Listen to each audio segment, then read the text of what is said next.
भाई मेरे एक दोस्त ने पूछा है कि what do you understand by settling. ये जो कहते हैं ना कि अब पढ़ाई पूरी हो गई और जॉब अपॉर्चुनिटीज़ भी हैं तो सेटल हो जाओ, कोई एक जॉब पकड़ लो और उसके बाद तब शादी शुदी कर लो, बस सेटल हो जाओ। क्या अगर ना सेटल हुआ जाए, कोई बोले मैं नहीं होता सेटल जी, तो उसका लाइफस्टाइल कैसा होगा? सेटल होना चाहिए तो किस उम्र में?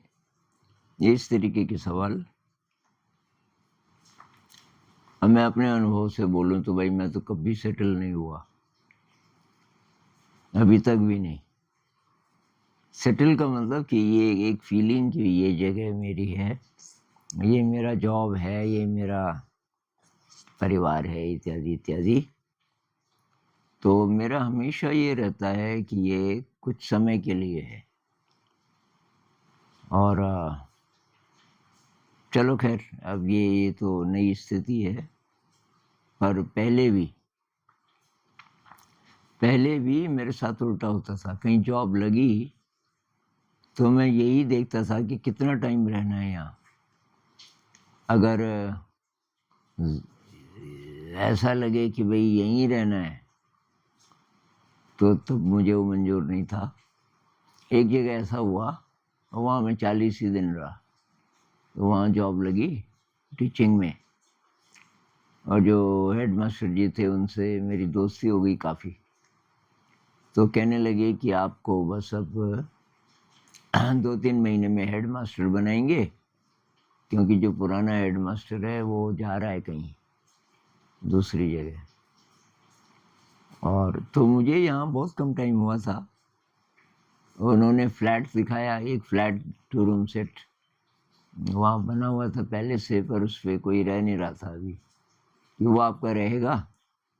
और मेरे पेट में सिंकिंग सी फीलिंग कि यहाँ रहना पड़ेगा हमेशा के लिए, ना यहाँ से जल्दी भागो। तो 40 ही दिन में वहाँ रहा। ऋषि वैली स्कूल में कहते हैं कि जो चला गया, जिसको ले लिया किसी ने, ये जे कृष्णमूर्ति जी का ऋषि वैली बहुत प्रेस्टिजियस स्कूल है, तो वहाँ तो सेलेक्ट होना ही बहुत बड़ी बात है। अब कोई हो गया तो छोड़ना नहीं चाहता। तो कोई हैं जिनकी पूरी लाइफ गुजर गई वहीं, बूढ़े हो गए। अब मैं बड़ी मुश्किल से 2 ही साल रहा। उसके बाद जब मैं जा रहा था तो कुछ मेरे दोस्त बन गए थे।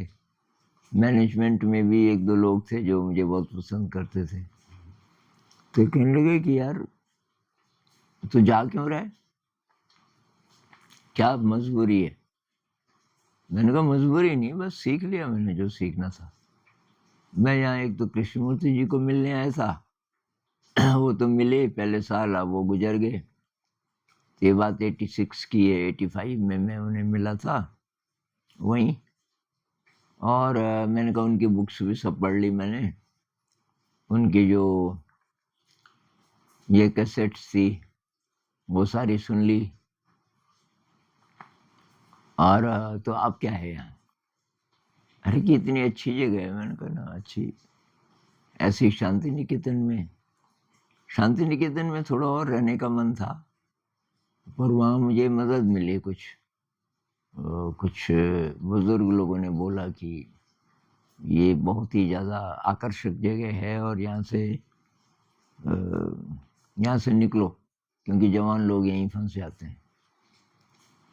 तो ये एक प्रकार की साइकोलॉजी है हमारी। जो असली जिज्ञासा है उसको कैसे दबा के रखा जाए। जो अंदर असली जिज्ञासा है वो तो अनंत को जानने की है, और उसमें तो ये सब बाधा है कि आप कहीं भी बंध जाओ, कहीं भी सेटल हो जाओ। ये जो साइकोलॉजिकली सेटल होना है किसी जगह, तो बात जगह की नहीं है, बात है इस मनस्थिति की, कि ये मान लेना कि बस अब मैं सुरक्षित हूँ और मुझे ऐसे ही रहना है। इसी फीलिंग के लिए लोग शादी करते हैं। किसी की किसी से दोस्ती है और इसको परमानेंट बनाने के लिए भूल जाते हैं परमानेंट तो हो ही नहीं सकता, क्योंकि ज़िंदगी तो बहुत थोड़ी है और जवानी और भी थोड़ी है। तो आप तो परमानेंट बनाना चाहते हैं ना उस इंसान की खूबसूरती को, उसके साथ जो संबंध है उसको, इत्यादि।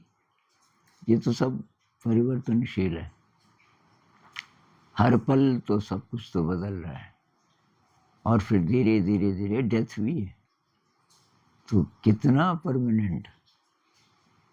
लेकिन हम देखते हैं कि सब लोग उसमें फंस गए, बस जॉब मिल गई, अब वही रूटीन रोज रोज रोज रोज, सुबह उठे, तैयार हुए, ऑफिस गए, ऑफिस में रहे उतने घंटे, फिर वापस आए, फिर टीवी वगैरह देखा, खाना खाया, सो गए, फिर वही सुबह, रोज रोज रोज रोज। उसको बोलते हैं कि सेटल हो गए जी। और फिर अब बच्चे बड़े हो रहे हैं, अब बच्चों की आगे की पढ़ाई लिखाई है, फिर बच्चों की जॉब लग गई तो बहुत बढ़िया, नहीं भी लगी तो शादी तो करनी है उनकी, शादी कर ली तो थोड़ा रिलीफ महसूस करते हैं, तब तक बुढ़ापा आ जाता है। पता नहीं आम इंसान को एकदम मौत के समय पे भी ये पता चलता है कि नहीं चलता कि यार मैं आया क्यों था इस दुनिया में, जहाँ आने का उद्देश्य क्या था। तो आप संत लोगों की लाइफ देखो, कभी उन्होंने कहीं सेटल होने की कोशिश नहीं की, लगातार ढूंढते रहे, तलाश में रहे। तो वही मैं तो ये बोलूँगा, कृष्णमूर्ति जी कहते थे एक ज़माना था कि लड़का 21-22 साल का हो गया तो वो घर से निकल पड़ता था सत्य की तलाश में, और माता पिता भी इनकरेज करते थे, हाँ बेटा अब तो जा, तो पता कर तो क्यों आया था इस जगत में। जो आध्यात्मिक माता पिता रहे होंगे।